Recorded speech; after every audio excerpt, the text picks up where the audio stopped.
Écrasé, explosé, anéanti, dévoré vivant, englouti par les profondeurs de la mer, entraîné dans les ténèbres par des cauchemars, banni dans le royaume des esprits. Voici certains des destins magiques proposés par DreamWorks Animation. Aujourd'hui, nous allons classer tous les destins des méchants DreamWorks, du moins aux plus atroces. Notre choix pour le destin le moins atroce chez DreamWorks est Eris de Sinbad, la légende des sept mers. Certains méchants semblent échapper aux conséquences de leurs actes. Par exemple, ils ont commis de vrais actes de terrorisme et n'ont été que légèrement sanctionnés. Eris est différent, car c'est exactement ce qui lui est arrivé. Et t'as de la chance, j'ai des endroits où aller, des choses à détruire, des trucs à voler. J'imagine que ce ne serait pas facile de punir une déesse du chaos, mais il y a quelque chose de morbide et drôle à voir. Un personnage admettre carrément qu'elle n'a absolument rien appris, qu'elle va continuer à commettre exactement les mêmes crimes qu'elle a commis tout au long du film, voire plus à l'avenir, et qu'elle ne subira toujours aucune conséquence pour cela. Eh bien, Pierre, je suppose que tu as tiré une leçon précieuse. Non. Juste après, dans notre classement, Costaud des Croods illustre parfaitement le passage de tentative de meurtre à animal de compagnie, un aspect clé du lore de DreamWorks. Le conflit du troisième acte oblige Costaud et Grug à coopérer pour survivre, les faisant devenir amis très vite. Puisqu'il a gagné de nouveaux compagnons grâce à ses méfaits, on pourrait presque dire que Costaud a eu une fin encore meilleure qu'Eris, mais on va le placer plus bas qu'elle uniquement parce qu'il méritait vraiment sa fin sans conséquence, alors qu'Eris, elle, ne le méritait pas du tout. Dans le même ordre d'idées, il y a la Reine Barbe de Troll, tournée mondiale. La Reine Barbe a eu une rédemption plutôt clémente, étant donné qu'elle a littéralement essayé de conquérir le monde entier avec la musique. Sa vision était en gros une assimilation culturelle à l'échelle mondiale.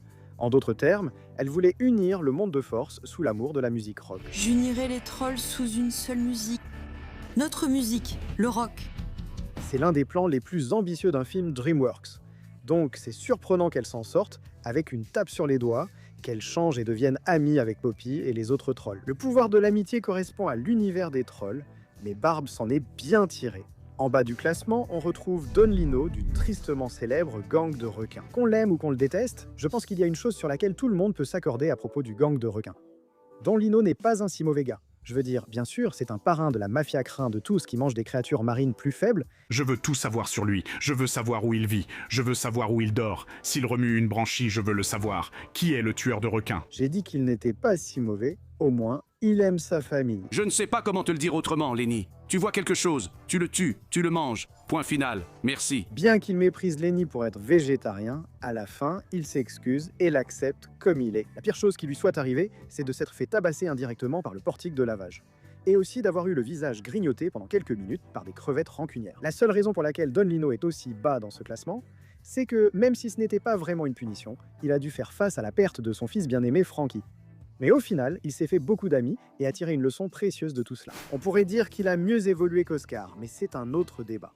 Passons aux personnages ayant payé, au moins un peu pour leurs méfaits. Voici les méchants techniquement punis. Le premier de cette catégorie est l'ancien capitaine Smek, du film En route. Les bouffes sont une race extraterrestre célèbre pour fuir leurs problèmes. Génial, ils ne nous trouveront jamais ici. Merci. Mon Dieu, c'est tellement vrai. Aussi insupportable soit-il, le capitaine Smek l'était tout autant, leur ancien chef toujours adoré. Smek a été détrôné par Kyle après avoir été exposé comme un lâche qui fuyait les problèmes du peuple, ce qui est étrange puisqu'il assumait ouvertement ce trait. À la fin du film, il fait la fête sur la Lune avec les autres bouves. Bien qu'il ait eu du mal à ne plus être capitaine, il reste assez apprécié pour rassembler un grand groupe lors de cette fête. Au final, je suppose qu'il a retenu la leçon ou appris à mixer. Oui, j'adore ça. Ça me va pour lui, quoi qu'il arrive. Ensuite, nous avons Guy Gagné de Turbo. Gagné est en gros un Chick-X moins réussi.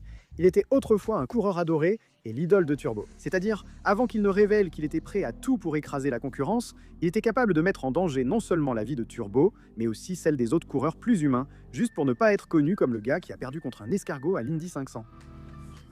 Il est surtout connu pour avoir perdu contre un escargot à l'Indy 500, avoir été banni des courses et probablement arrêté pour ses dégâts. Le professeur Prout de cul du capitaine Slip arrive ensuite. D'accord, personne ne lui a parlé de changer de nom à ce type? Pas vraiment. Désolé de briser ma suspension d'incrédulité, mais ce gars est assez intelligent pour inventer une machine qui efface littéralement la capacité d'un enfant à rire. Assez riche pour la construire. Et il n'a jamais pensé à changer de nom avant que George et Harold ne le suggèrent. C'est assez drôle, il devrait être humoriste. Tu es en train de dire que ton nom complet est P. Diarrhée Steinprout-de-Kuhl Eskir. Ah ah, c'est... S'il retrouve sa taille après avoir été rétréci au point de pouvoir monter une abeille. C'est un ajustement, mais je pense que tu trouveras une invention pour résoudre ces problèmes. De retour aux affaires, mon pote. Quoi qu'il en soit, il a lobotomisé des enfants et n'a pas eu de peine à perpétuité pour ça, ce qui, peu importe comment tu le vois, est une sanction plutôt facile à accepter pour lui. Ensuite, voici le plus jeune méchant de notre liste, Francis Francis. L'homme voulant profiter de l'amour de la société pour tout ce qui était mignon, a été puni. Il est devenu lui-même quelque chose de mignon, un bébé sans défense. Peut-être pas si petit, mais bien sans défense. D'un côté, c'est sûr, ça doit être difficile d'accepter que tu vas devoir être élevé à partir de la naissance, encore une fois. D'un autre côté, eh bien, les bébés sont connus pour obtenir littéralement tout ce qu'ils veulent. Qu'ils gardent son esprit adulte ou non, c'est une bonne affaire. Si Eugène tient parole, espérons que Francis deviendra un meilleur adulte une fois qu'ils l'auront élevé de nouveau. Pour compléter cette catégorie, il y a les Fossas de Madagascar. Ces types ne sont pas les méchants les plus diaboliques de notre liste, mais dans le contexte de leur film, ils sont sans aucun doute parmi les plus effrayants. Les Fossas terrorisent les Lémuriens depuis des générations. Leur nom suffit à semer la panique dans le clan. Heureusement, lorsqu'Alex surmonte ses instincts de prédateur et utilise sa force pour les intimider, les Fossas sont obligés de s'enfuir et de ne plus jamais chasser les Lémuriens. Cela peut sembler être une affaire assez simple, mais réfléchissez-y. Les Fossas vont devoir essayer de trouver une toute nouvelle source de nourriture maintenant que les Lémuriens leur sont interdits. Ce qui est pire, c'est qu'ils ont désormais quelque chose qui les chasse, ou du moins quelqu'un qu'ils pensent être en train de les chasser. Ils sont tenus en échec, mais l'ajustement sera difficile pour ces bêtes, même si plus simple que pour d'autres ensuite. Ce sont des sorts non mortels. Ils ne sont peut-être pas morts, mais ont reçu une lourde punition. Il faut mentionner Ken, le méchant le plus tragique de DreamWorks dans B-Movie. Je comprends. Ce type est un peu colérique et il n'est pas le gars le plus agréable à fréquenter. Mais enfin, quand même, il est allergique aux abeilles. Alors il essaie d'en tuer une qui est entrée chez lui. Eh bien, une quinte flush royale. Pour une personne normale, c'est rationnel. Pour Vanessa, c'est totalement rédhibitoire. Y a-t-il d'autres insectes dans ta vie? Non, mais il y a d'autres choses qui me dérangent dans la vie. Cet homme n'a pas seulement perdu sa petite amie au profit d'une abeille au sens propre, il doit aussi vivre avec le fait qu'ils ont carrément un cabinet d'avocats ensemble. Je ne savais même pas qu'un tel irrespect existait, surtout envers un gars innocent. Justice pour Ken. Cette abeille vit ma vie. Laisse tomber, Kenny. Quand ce cauchemar prendra-t-il fin? Voici Chelsea Vanderzee, jeune sirène locale, nageant vers la prochaine place. Elle n'est pas une criminelle de guerre immortelle voulant se venger de la mère de Ruby. Pour un monstre marin, être capturé par un homme ayant passé des décennies à traquer une créature comme toi serait normalement pire que la mort, mais Ruby ne semble pas s'en préoccuper. Elle a survécu à 3 tirs de laser de Kraken avec seulement les tridents pour la protéger, sans blessure, et profite en plus de l'attention d'une diffusion en direct avec le capitaine Phare. Je ne suis pas méchante. Je suis juste jolie. Je suis incomprise. Elle aurait clairement pu avoir une fin bien pire, mais honnêtement, il y a quelque chose dans celle-ci qui semble juste. Subissant un sort similaire, on retrouve l'ancien duo de pop stars, Velvet et Venir. Ce duo diabolique du film Les Trolls 3, tous en scène, n'ayant aucun talent musical, capturaient des trolls pour leur aspirer la vie et leur talent afin d'améliorer leur performance. Coupables de terrorisme, enlèvement et torture, ils ont amplement mérité leur peine de prison. C'est juste, la prison donc. Honnêtement, tout mon respect à Venir pour avoir admis publiquement ses crimes et accepté sa punition. Enfin, une célébrité responsable.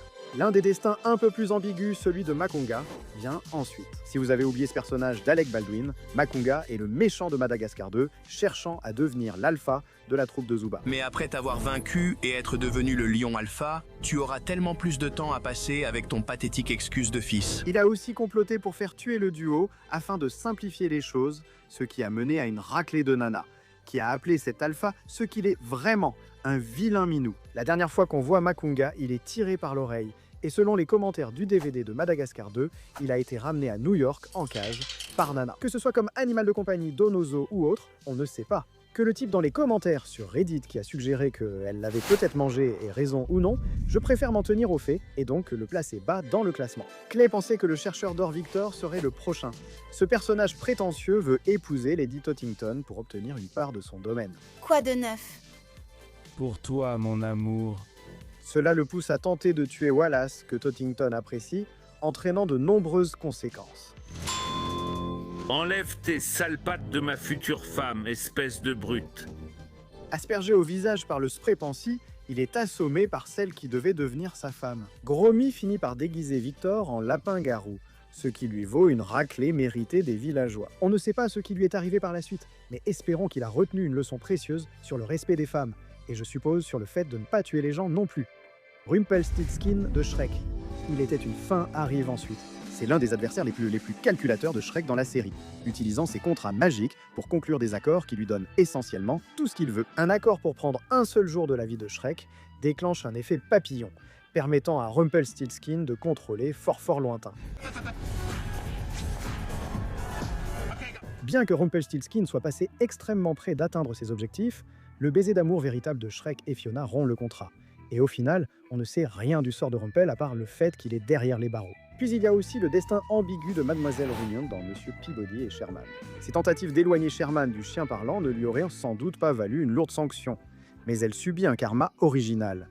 Aspirée par une faille temporelle, elle se retrouve avec des soldats troyens. Viens ici, soldat. Elle a une certaine liberté, mais réfléchie. Tout ce que Grunja connaît et tous ceux qu'elle connaît sont désormais séparés d'elle par des décennies, sans moyen de les retrouver. C'est une punition assez sévère, et ça ne va faire qu'empirer à partir de maintenant. Il n'y a pas de lapin de Pâques, il n'y a pas de petite souris, et il n'y a aucune chance qu'on puisse mettre Titan de Megamind plus bas dans le classement. Je plaisante bien sûr, j'ai rencontré le lapin de Pâques une fois, il est cool. Titan pourrait vraiment apprendre 2 ou 3 choses de lui. D'habitude, je n'entends que des criminels. Tu n'as pas été vilain, hein? Titan, sans doute l'incel le plus emblématique du cinéma, réagit à son rejet par Roxane en utilisant ses pouvoirs pour devenir super vilain au lieu de héros. Tu es censé être avec moi. Prouvant qu'il est un homme-enfant mentalement instable, Titan finit par être vaincu par Megamind, perdant les pouvoirs avec lesquels il s'amusait tant et, ironiquement, étant envoyé dans la même prison où Megamind lui-même était détenu. Pourtant, bien qu'il soit en prison depuis des décennies, voire à vie, il est encore assez heureux pour danser de façon impressionnante. Vas-y, Hal, homme-enfant dépravé. Ensuite, nous avons Chantelle Dubois de Madagascar, 3 bons baisers d'Europe. Cette capitaine monégasque du contrôle animalier est réputée comme la plus dangereuse exterminatrice du pays, sans doute car son autre passion après tuer des animaux est de collectionner. Que collectionne-t-elle, à votre avis? Sa tendance sadique est stoppée par les animaux. Après que Morte l'a touchée d'une fléchette, les autres l'enferment, elle et ses hommes, dans une caisse pour les envoyer à Madagascar. Elle se prépare à survivre, mais au moins, ses alliés sont là. Donc même si ce sera difficile, elle ne sera pas seule. Sauf s'il se retourne contre elle, ce à quoi je n'avais pas pensé. Le professeur Marmelade, prochain sur la liste, est un cochon d'Inde à double face, autrefois fier d'être vu comme la créature la plus altruiste du monde. En réalité, c'était un méchant manipulateur qui a planifié l'un des cambriolages les plus sournois de l'histoire, récoltant des millions de dollars pour les donner à diverses associations caritatives, seulement pour laver le cerveau d'innombrables autres cochons d'Inde afin de les voler dès que l'argent arrivait. C'est un type tordu, donc je ne ressens aucune peine pour sa fin. C'est sûrement l'une des fins les plus satisfaisantes de la liste. Son manoir, avec toutes ses possessions dont il était si fier, a explosé sous ses yeux, et grâce à l'ingéniosité de Diane, il a été accusé à tort du vol d'un bijou, et probablement de plein d'autres crimes aussi. Sa révélation de méchant s'est faite en accusant à tort d'autres de ses crimes. Il est donc ironique qu'il ait été arrêté pour ceux d'autrui, pas les siens. Il a totalement perdu sa popularité, ce qui est une punition insupportable. À propos d'ours, le prochain est Vincent de nos voisins, les hommes. Honnêtement, le fait que Vincent ait même survécu tient du miracle. Avec Ami, Vincent est immobilisé et frappé par le Deep Helter Turbo, une arme interdite capable de détruire un satellite avec son laser. Le Deep Helter Turbo. Prépare-toi à de nombreuses piqûres. Il a peut-être survécu, mais vu la durée de la décharge, il a beaucoup souffert, sans oublier la perte de cheveux. On l'aurait mis plus bas, mais il a été relâché dans les Rocheuses après le film, lui offrant un nouveau départ et, espérons-le, une leçon contre l'intimidation. À la fin, il y a une entrée double. Jack et Jill de Le Chapeauté ont survécu à l'écrasement du Grand Terreur, ce qui est une sacrée chance, mais ont été assez blessés pour se retrouver en plâtres intégraux, les rendant hors d'état de nuire un bon moment. Maintenant, leurs petits cochons devront s'occuper de leurs parents. Ce sont les enfants qui souffrent le plus dans ces situations.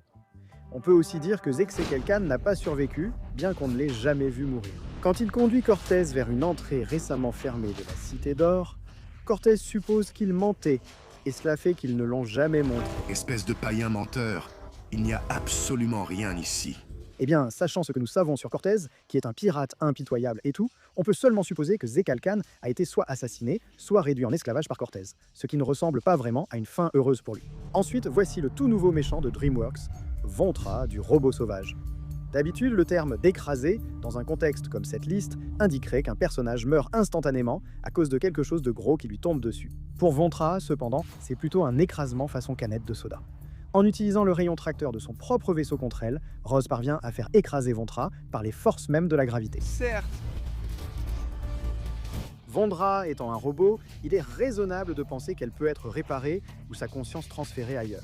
Un autre avantage d'être un robot est de ne pas ressentir la douleur physique, ce qui est très bien pour elle ici. Tout ce qu'elle aura à gérer, c'est le fait qu'elle a échoué sa mission. Ce qui, sachant ce que nous, les humains, avons tendance à faire avec la technologie défectueuse, ne va probablement pas très bien se terminer pour elle, malgré tout. Il peut sembler étrange de mettre Madame Tweedy de Chicken Run dans la catégorie non létale. Bien que ce ne soit pas une explosion soudaine, Tweedy a eu l'une des morts les plus exagérées et cartoonesques vues à ce jour. Elle s'écrase le visage la première contre un panneau publicitaire, tombe dans une marmite de sauce apparemment bouillante et se fait même écraser par une porte dont on ne la voit pas ressortir. Je t'avais dit qu'ils allaient tous mourir.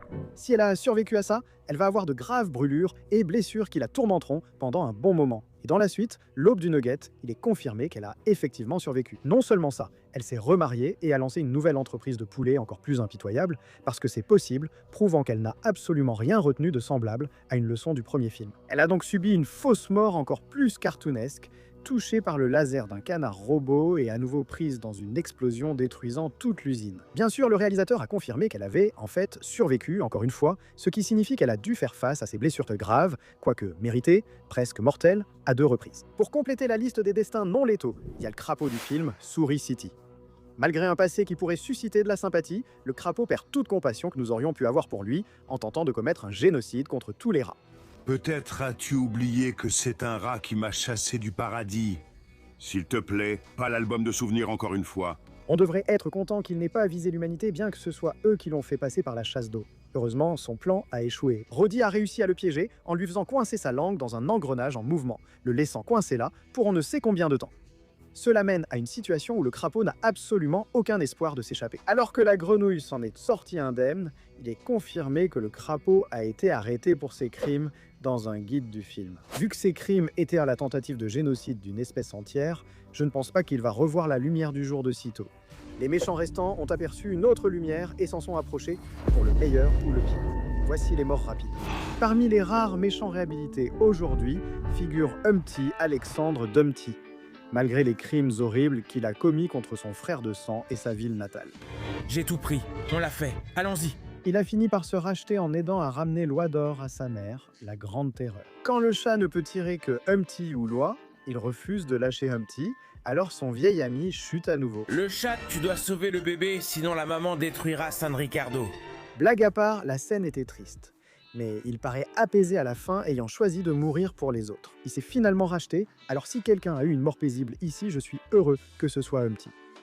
Un autre méchant pouvant être rédimé est Tai Lung de Kung Fu Panda. Envoyé dans le royaume des esprits par le doigt du Wuxi, Tai Lung est mort horrifié, contraint d'accepter sa défaite face au vrai guerrier dragon. Ce n'était peut-être pas une mort très douloureuse ni longue, mais Tai Lung passera l'éternité dans le royaume des esprits à ruminer sa défaite. Pourtant, dans Kung Fu Panda 4, il semble avoir trouvé une certaine paix, allant même jusqu'à accepter Po comme guerrier dragon et montrant qu'il pourrait avoir une certaine capacité de rédemption. Peut-être que Oogway avait raison à ton sujet.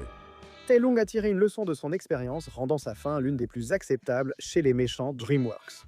La marraine fée dans Shrek 2 a eu une mort instantanée bien moins méritée. Alors qu'elle avait besoin d'un héros, seul Harold, héros de sa famille, est venu. Le pire cauchemar de la marraine fée s'est réalisé. Harold a retourné sa magie contre elle et l'a transformée en bulle par un sort affreux. C'est sûrement l'une des fins les plus douces pour un méchant de DreamWorks. Je suppose que si les bulles pouvaient ressentir la douleur, ça changerait un peu les choses, puisqu'elle exploserait en plusieurs petites détonations, mais ça m'a semblé assez instantané, donc honnêtement, je ne peux pas dire qu'elle mérite d'être plus bas dans le classement. Le général Mandibule du film Fourmise arrive ensuite. Bien que ce film DreamWorks soit le moins adapté aux enfants, sa mort, contrairement à ce qu'on pourrait croire, fut l'une des plus simples de notre liste. Le gars est tombé vers sa perte et il est mort sur le coup. Je crois que l'histoire verra les choses différemment.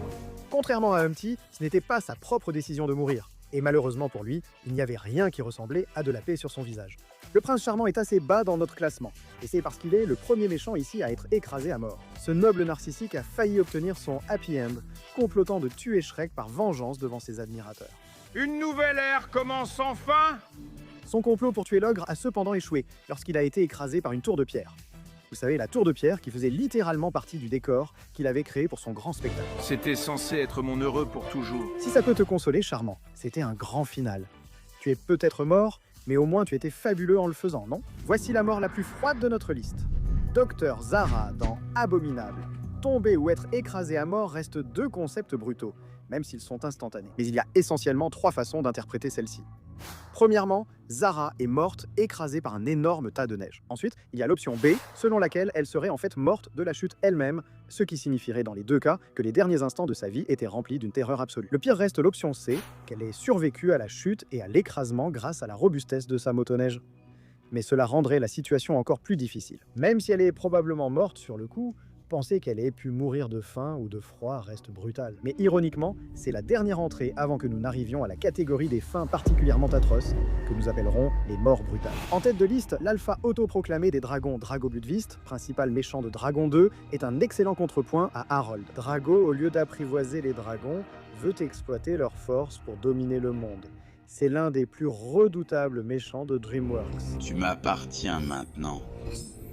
Drago a failli atteindre son but, mais la force de Croque-Mou a surpassé celle de son dragon, précipitant les deux au fond de la mer, bien que sa mort n'ait pas eu lieu à l'écran. Même s'il n'est pas impossible qu'il ait fui, être conduit à une mort quasi certaine par la créature l'ayant mené près de la victoire a dû être une défaite très douloureuse. C'était une défaite méritée et douloureuse. Dans le même esprit, le prochain méchant des dragons, Grimmel le Grizzly, a aussi été condamné à une mort certaine au fond de la mer, comme Drago. Contrairement à lui, il est bien moins douteux qu'il soit mort. S'il n'est pas mort à cause de l'impact, ce qui est le scénario le plus probable vu la hauteur de sa chute, il se serait certainement noyé, étant trop blessé pour nager vers la sécurité.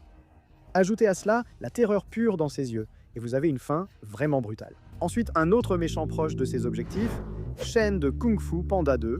Quand une prophétie annonça sa fin par un guerrier noir et blanc, il fit ce qui lui sembla raisonnable. Il a assassiné tous les pandas du monde, devenant ainsi un criminel de guerre génocidaire et de loin l'un des méchants les plus maléfiques de DreamWorks. De si tristes visages. Dans un véritable retournement ironique, Shen a été écrasé par le même canon qu'il comptait utiliser pour faire exploser Po. Et même s'il avait survécu à cela, l'explosion des feux d'artifice juste après aurait sûrement achevé le travail. En parlant d'explosion, le prochain est Jack Horner du film Le Chapeauté, la dernière quête. Jack Horner était un homme mauvais et fier de l'être. Il voulait utiliser l'étoile à souhait pour s'emparer de toute la magie du monde, pour lui et lui seul. Sa mort sur cette même étoile à souhait est donc un retournement magnifiquement ironique. Au revoir. Près d'atteindre son but, il a été projeté dans l'étoile à souhait en explosion et est mort en se demandant ce qu'il avait fait précisément pour mériter ça. Oh, qu'est-ce que je suis sage. Sachant comment est Jack, je suis certain qu'il a fait exploser bien plus que son lot de gens. Alors il se demande logiquement quel événement a nécessité une telle fin. Et nous allons parler d'une dernière explosion pour l'instant, Galaxar de monstres contre Aliens. Se retrouver coincé sur un vaisseau en train de s'autodétruire fait partie de ses destins, où il n'est vraiment pas nécessaire de préciser si le méchant a survécu ou non. Rien ne s'est passé, j'ai peut-être mal compté. Bien sûr, être dans la capsule de sauvetage aurait pu donner à Galaxar une sorte de protection contre le pire. Mais en fait, cela rend la scène encore plus atroce. Sa mort aurait pu être plus longue si le blindage de la capsule avait réduit les blessures ou au contraire, aggravé la chaleur et la pression. Qui sait? Dans tous les cas, si exploser est le meilleur scénario possible, c'est une fin plutôt brutale à envisager. Ensuite, nous avons Chef dans Trolls. Nous avons vu beaucoup de morts ironiques aujourd'hui, mais la chef remporte la palme.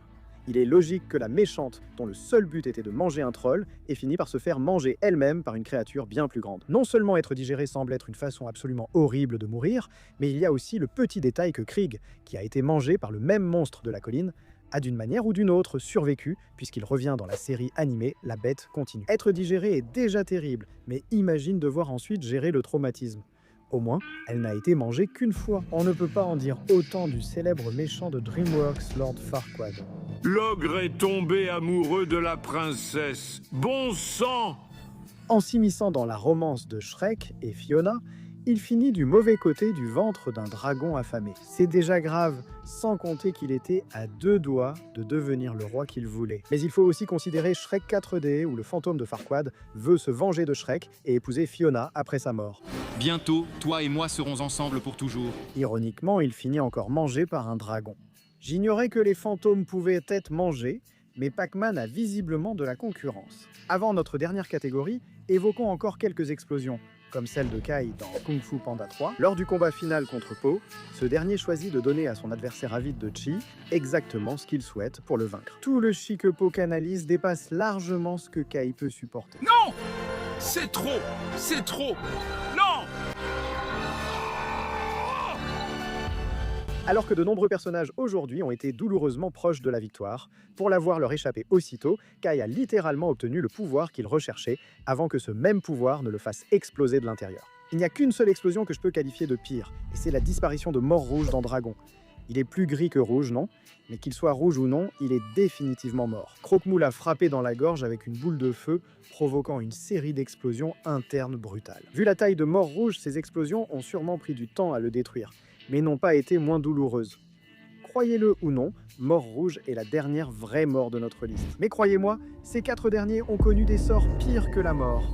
Et j'ai le sentiment qu'ils vont bientôt envier Mort Rouge. Le caméléon de Kung Fu Panda, 4 bien que peu populaire parmi les méchants de la série, a eu la fin la plus brutale. Je suppose que techniquement, le caméléon est en quelque sorte mort, mais au lieu d'être envoyé directement dans le royaume des esprits comme Tai Lung, d'exploser dans le royaume des esprits comme Kai, ou même d'exploser tout simplement comme Shen, le caméléon a simplement été vaincu par Po et Jen. Après cela, elle a perdu tout le pouvoir qu'elle avait travaillé à obtenir, ce qui représentait apparemment une puissance énorme. Elle a été traînée en criant dans le royaume des esprits par Tai Lung, entourée des maîtres dont elle s'était servie contre Po. Quant à Po, on ne la revoit plus ensuite, et je doute que Tai Lung lui ait préparé une fête. Mais qui suis-je pour juger? La médaille de bronze de la brutalité est décernée à Dave dans Les Pingouins de Madagascar. Après tout ce qu'on a vu aujourd'hui, finir dans une boule à neige paraît être une punition légère. Quoi? Mais même...